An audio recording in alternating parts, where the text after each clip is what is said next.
Hey, crypto Twitter and the rest of the world watching, how's it going? Wanted to cover non-fungible tokens, unique assets, a little bit today. First, I'll talk about what they are, and I'll talk about some of the developments in this space and some of the companies that are working on it and why it was interesting. And I'll leave some tools for you to take a look at and some things to think about. There's a lot to cover, so I'll go pretty quickly. First of all, what is a non-fungible token? A token that is fungible basically is the same as every other token, like Bitcoin. My Bitcoin is the same as your Bitcoin. I can divide it. I can combine it with other Bitcoins. If I add one Bitcoin into a pile of 100 other bitcoins, it's 101 bitcoins. There's no differentiation between whose is what. Once it goes into new address, they're all basically the same. That's what fungible means. Gold is also fungible, particularly if you melt it down and you use it as the raw asset. A dollar is also fungible. Things that are not fungible would be something like an airline ticket with your name on it, or a piece of real estate, or a baseball card, or something like that. Not all baseball cards are the same. So non-fungible is slightly different from unique. Unique means there's one, but you can have non-fungible. You could have, for example, baseball cards. You could have 100 of exactly the same baseball card, but they're not fungible. They're not exchangeable with all other baseball cards. So that's what fungible, non-fungible is. So unique tokens called unique assets, unique digital assets, non-fungible tokens.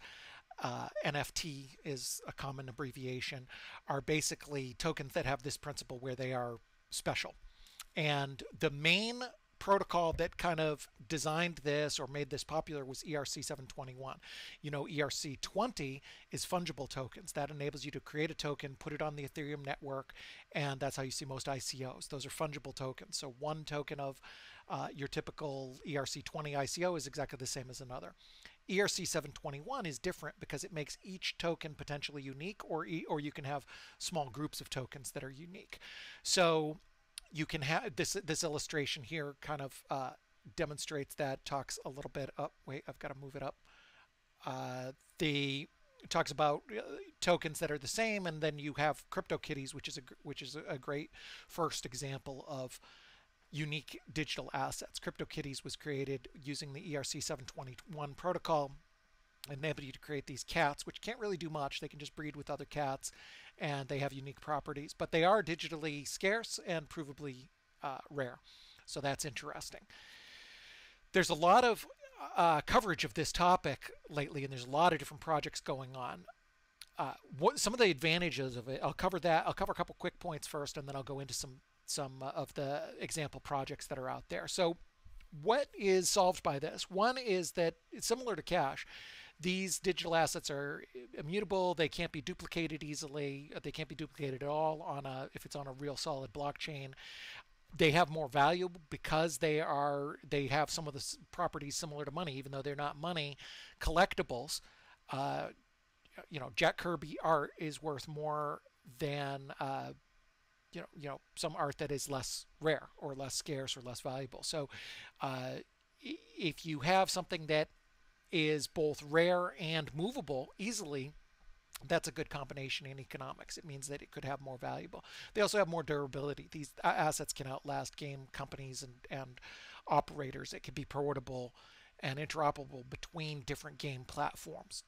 You can take your game items and move them to something else, and the scarcity is enforced.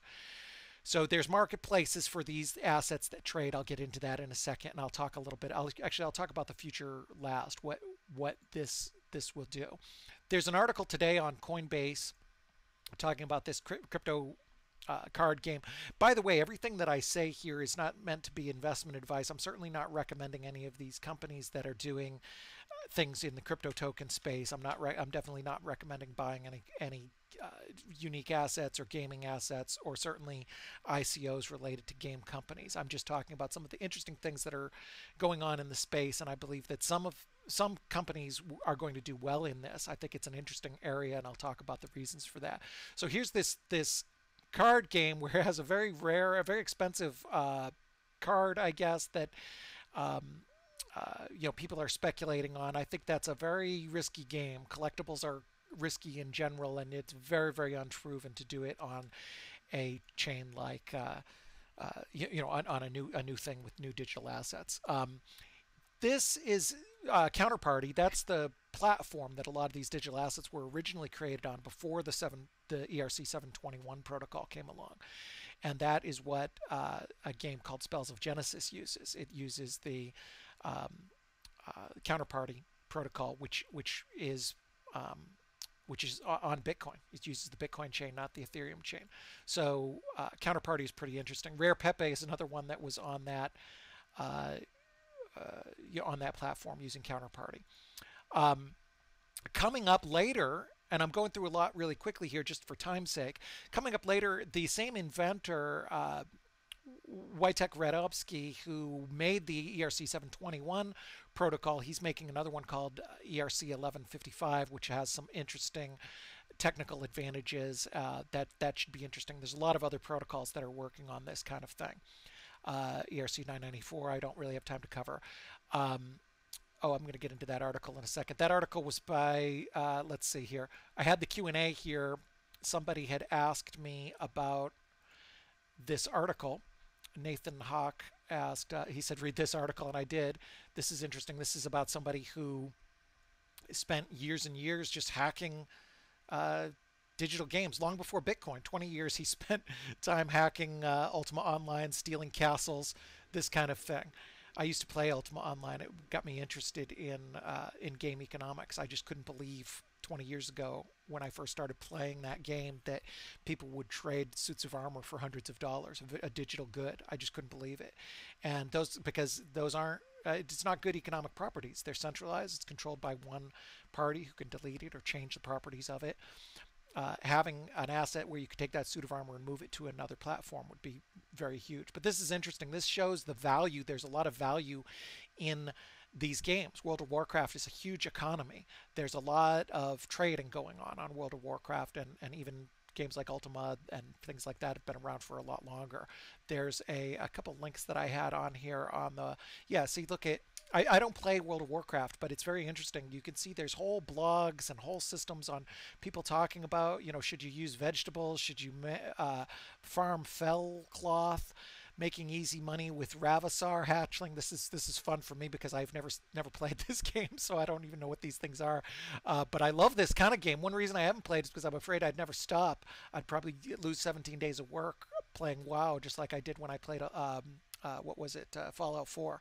So I stay away from this. But it's pretty interesting. There's a lot of people focused on the economy and how you can make money in the game. I mean, or I shouldn't say making money, but making more crypto assets. Anyway, back to the other topics. So here's crypto kitties. That was one of the first, or the first, that used the ERC 721. That kind of, I don't know if it was the first, but it went viral using it. That was an interesting protocol. OpenSea is interesting. That has some open source developer tools. They're working on building worlds. Crypto Celebrities is similar to Crypto Kitties, only it's celebrities, and they have provably unique stats, and these have traded with value. I'm not really sure what the long-term value is, but the point is that the project works and the technology works. These things are all very, very early. It would be unlikely that these projects that I'm going through will all last or survive, or maybe none of them will last or survive. But the concept, I think, will last and survive. Here's Etherbots. That's another one. I'll just go through a couple of these really quickly. CryptoPunks seems very, very similar to CryptoKitties. Here is Rare Bits, where you can buy and sell these online assets. You see something from CryptoKitties, and you also see something from Crypto Fighters, and I'm sure there's a lot of other platforms on here, different games. Here's Crypto Saga. I don't know what that is. Crypto Arts. But anyway, these are real assets that are trading. They're cryptographic assets that are trading on this platform, and they do have value. People can second guess that value or say, this is all a scam or doesn't have value or whatever. Well, whatever. World of Warcraft sword could be considered a scam by much of the world, but that's the way things work. People buy stuff and it has value. It's basic economics. And I see a lot of economists who seem to disagree with these basic principles. I mean, the stuff has value. Who are we to say whether it's worthwhile or not, particularly when you get into things like collectibles, which are in the eye of the beholder. OpenBazaar also offers sales of these assets. Decentraland, that's a really neat one. That's one where I believe this is the one where you can buy land and you can build stuff on it and kind of develop it yourself. So it's sort of got a lot of properties of old school economics, and you're digitizing it. Ethergoo, I'm not sure what this one is. Another crypto game. I liked this one because it said Rebel Leader Clara. Anybody named Rebel Leader, my heart's got to go out to them. So I wanted to give a shout out to this project, which is called Ascribe. There's dozens and dozens of these, and this gets me into the next stage, which is where will these trade and how will these work and how will they be developed? What chain will they work on? Certainly Bitcoin is great because Bitcoin is the largest, most secure and stable chain. So I'm very interested in Liquid, which is a project by Blockstream. The Liquid sidechain will enable you to issue assets like this, and I believe you can do a lot of the things that we already just showed. You can certainly have unique assets. They did demonstrations at this at Consensus. So watching Blockstream is always a good idea in this industry. There's more about Liquid here. And what's cool is that this will use confidential transactions, confidential assets, which is this paper written by some of the folks at Blockstream, Adam Back. These are some of the best minds in the space. I've had the pleasure of meeting all these guys except Mark Friedenbach. I don't know him, but I've met the others, and I'm certainly familiar with all of them. These are real.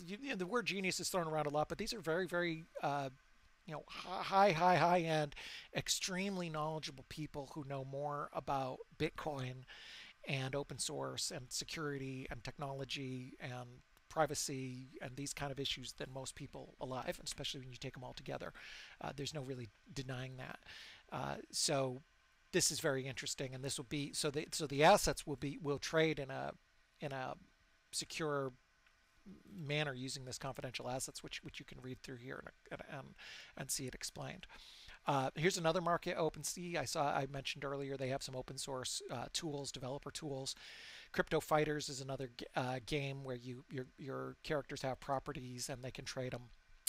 This is interesting. The Toshi wallet, which is now owned by Coinbase, supports ERC-721 collectibles. So that's pretty interesting. You could have your crypto kitties or your whatever that last one we had, your fighters or whatever on your wallet. And that's very interesting because that's tied in with Coinbase now. So that's definitely an indication that this the market for digital collectibles is huge. It's already billions and billions of dollars, and frankly, those collectibles are terrible because if you have a World of Warcraft sword, it's not really a sword at all. It's just a digital set of pixels, which it's always going to be, but you don't really own it at all. It's just completely and totally in a captive game environment, and the difference between being able to take that and move it to another game is huge.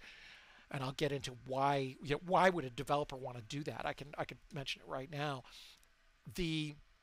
A big developer like Blizzard, it's going to be a tough sell because they already have this captive market. They'll be some of the last to adopt, perhaps, although maybe they can do it early and move the market. But I think that the adoption will be from mid-sized game manufacturers who really want to get that edge, and they can say, okay, all else being equal, would you rather have your sword be transferable or not? Game companies that can work with an ecosystem. So if you have game company 1, 2, and 3 who cooperate, they can then they can then build an ecosystem with other game developers because maybe their gold is also usable in another game, or they can use even Bitcoin, or they can make swords transferable, or maybe your sword turns into a gun, or who knows what.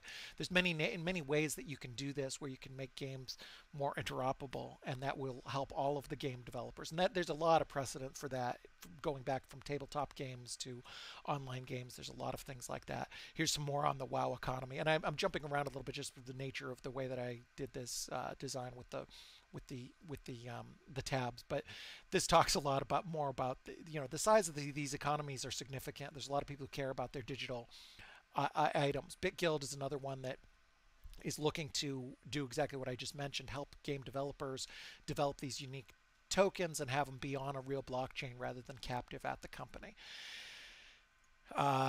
Ravencoin has, in the white paper, it mentions this unique token. It's kind of like ERC-721. and they're guaranteed to be unique and only one will exist. So you can this has examples in here which you can read if you look at the Ravencoin white paper, which is pretty simple. It's just Google Raven. It's right up here. Um, and it talks about the unique game assets that you could trade with others. So there's a lot of platforms that do this. Wax is an interesting one. Wax, I guess, has a trading engine. It has all these cool games up here, and they have a trading engine. And they also, if you have an ERC20 token, you can have an ERC20 token represent something real. So you could say this token represents this piece of art. That still has a whole trust issue because you've got to trust the issuer. Is it really good? And you get into the whole real world of contracts and everything. But that's a real world thing that we've been dealt with for hundreds of years. But you have to recognize that there's no way within the blockchain to enforce that. So it's only as good as the party that is saying that it is a real world asset. And that's a big if. That's a big hole. But it will work. Somebody will do that. Some trusted parties who hold existing real world assets now. We trust people to hold real world assets, and they're going to continue to exist as long as comic books and real estate and baseball cards and gold coins exist.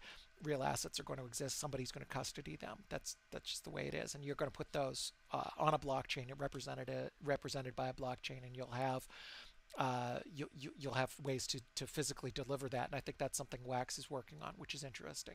Now, if you have it, you're going to have to destroy it once the physical item is delivered, just like Blockstream did at Consensus with their demo. So that's important. Everdragons I just put in there because I like their logo. I love cool art. This is interesting. This is I think not necessarily even talking about Bitcoin or crypto and blockchains in general, but it's just talking about how game developers can make money selling assets to their games. That's the wave of the future. This is how games are going to be crowdfunded and everything else. And it's not just games. There's a lot of things. I talked about real estate and some of these other things. So anyway, this is some of the interesting stuff that that's going on in the space. So let me get back to where I was going to talk about what the future is. So what does this do? It creates I think that the digital gaming world, if we look at things like Snow Crash and virtual worlds and science fiction, where a lot of real science comes from, you have people that travel around these worlds, and the worlds are independent. You may have one kind of company that creates something over here and another one, but your avatar can go between them. I think you're going to see a world where your character is going to be able to go between worlds. The World of Warcraft of the future, you'll be able to go from World of Warcraft to Ultima to something else. And maybe you're different. Maybe your costume changes or your powers change or different things like that. You wouldn't want somebody who has a huge advantage just because they played some other game for 20 years. They come into a new game. But game developers are great at that stuff. They're going to fix all that. But what it will do is make it so that it will be platform independent, just like stock markets. Right now you have these siloed things all over the world, and that's just because you can't. Barter is hard. There isn't a mechanism that World of Warcraft has a sword where they can give it to somebody in Iran and they can give it to somebody else in China. Blockchain can do that. A blockchain, you can just take the asset and the blockchain does all the work. All you need to worry about is the interface on and off the ramps, which is pretty easy. You couldn't have solved that problem before. No matter how smart you are, unless you were Satoshi and you invented Bitcoin, you didn't solve that problem before. Now that problem can be solved. You can move things around without the need for a trusted third party. So that's a great thing for trusted third parties. Everybody always assumes that every trusted third party is in the business of screwing everybody else just because that's what the Fed does. But that's not the case. Many of these trusted third parties they don't really have an interest in managing the ledger. World of Warcraft, Blizzard has advantages in managing the ledger in that they have this billion-dollar economy, but that's really driven by game developers. They have a billion-dollar economy because they have a good game that people like to play. They don't really necessarily care about managing the ledger. And if you could say, hey, we'll take that entire thing off your plate and you're going to get extra money from it, I think that's going to be key. So I think they're going to be independent just like stock markets. And that will allow, by the way, non-fungible tokens also apply to equity and securities. It allows you to have special types of equity. Right now, you only have a couple share classes usually because it's a pain to manage. But if you add individual smart contract tokens, you could have tokens. You could have hundreds of different kinds of share classes based on the value that people add and different properties like that. There's a lot of interesting things you can do in the big world of economics and business, and it creates more liquidity in the world. There's a lot of things right now that have value, but they just aren't liquid. When they become liquid, they have even more value and they trade more, and that creates more opportunity for a lot of things. Let me get into the questions real quick. So NFT tied to Instagram pictures. So non-fungible tokens tied to pictures. Okay, I made a little chart on this. Let me see if I have it. Yeah, so basically this is I think what Chris is asking is basically can you tie a unique token to not just Instagram but any photo? So here's what I think how I think it would work. You'd have basically kind of part one. You'd split a digital file, and I guess this can be done, and I'm sure there's people working on this. This is interesting. So you'd split a digital file into two parts. You have kind of part one, and you have this zigzaggy thing, and then part two. So it's sort of like ripping a private key in half. If you have, code number 128 blah blah blah, and you rip that key in half. One person has half, one person has the other half. If I take a Bitcoin, simple. If I take a Bitcoin private key wallet, rip it in half, give you half, give somebody else the other half. Neither of you have anything. You have a 1 in 100 trillion chance of decoding the rest of those numbers. You're not going to decode those numbers. So half of a private key is worthless. A private key missing anything more than 6, 7, 8, 9 digits. The more digits it's missing, the harder it is to crack that code. Is going to be worthless. So if you cut it in half, you're missing half the digits, it's worthless. But if you put them together, it becomes worthwhile. And I'm wondering, I'm sure that there's somebody who's going to invent some way where you can take this kind of thing and basically split a private key in half, where half represents something, half represents the other thing. And then when you put it together, it becomes a JPEG image or a movie file or whatever, AVI, whatever, something. It becomes a file. I think that the technology basically exists for that now, but the problem is once it becomes, once it becomes a file, is that copyable? How do you make that unique? And somebody's going to fix that. Somebody's going to figure out a way to move things around and have things be digitally unique. So you could have one photograph. I could have this photograph here. I could have one of them, and that would be really interesting for creators and artists and things like that. If you could have a digital photo, I have thousands of digital photos on this. This thing behind me that I can change. Like this one was cool. It's done by Tony Moore. He did this for the Satoshi Roundtable. How cool would it be to have a unique asset like this that we could send you and say, okay, only you have this. It only works on your computer. It's blurry on everybody else's. I don't think that technology exists yet, but that's where this kind of thing can go. So there's a lot of neat things that can happen with that. Nathan, I mentioned that article. Read it. It's pretty funny, kind of interesting, and it talks a lot about this. I'm live now. Okay, I missed out on a rare skin item. Skins are uniforms or weapon covers or something like that in a game. Another player offers to trade it for one of my items they're missing. Can this be done without a trusted third party? Yes. When you have right now you have digital items. If you have a sword in Ultima, it is only in Ultima, period. And that game is on a kind of decline, which is interesting. Perfect candidate for something that would be good for these sort of assets, because less and less players play every year. It's like a 20-something-year-old game. But people like it, and especially those ones who still play. A lot of them have been playing for years and years and years, and those items have value to them, and they have value in the real world. You can go on online sites and you can sell World of Warcraft gold or Ultima gold for real dollars or real Bitcoin. It is absolutely real assets that have value. Billions in value. But right now you need not just a trusted third party, you need a captive party that holds all those assets and says what it is. So if you put that on a blockchain, you can have an asset, and a game manufacturer can recognize it, and they can say, yeah, this is an asset that I, they can go and say, here's an asset that I recognize, and it's real, and I can move it. This sword is something that a game developer says is represented by address number 123. A blah blah blah. Okay, so this sword right now is just represented by a bunch of digital stuff that the developers at Blizzard say it represents a sword.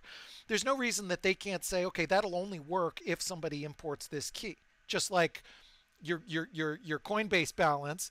You have a balance at Coinbase. It says you have 9 Bitcoin. You put in 1 Bitcoin. It has 10 Bitcoin. Okay, that only works. That magical 10. Those pixels only show up if it works on Coinbase's interface. Okay, so same thing here. You could say, okay, the sword only shows up in your game if you import this asset. All right, and so that's huge. That's huge. And what's cool from that is that you'll be able to take that asset. You can't do anything with your World of Warcraft sword now, but with this technology, you'll be able to move it out of the game, and you can do it already with some of these cool games that we have. Somebody asking about Apple and Google not asking for a drink. That was in reference to an earlier tweet that I made. I'll do another video on that. Basically, I think education is, the big academic institutions have kind of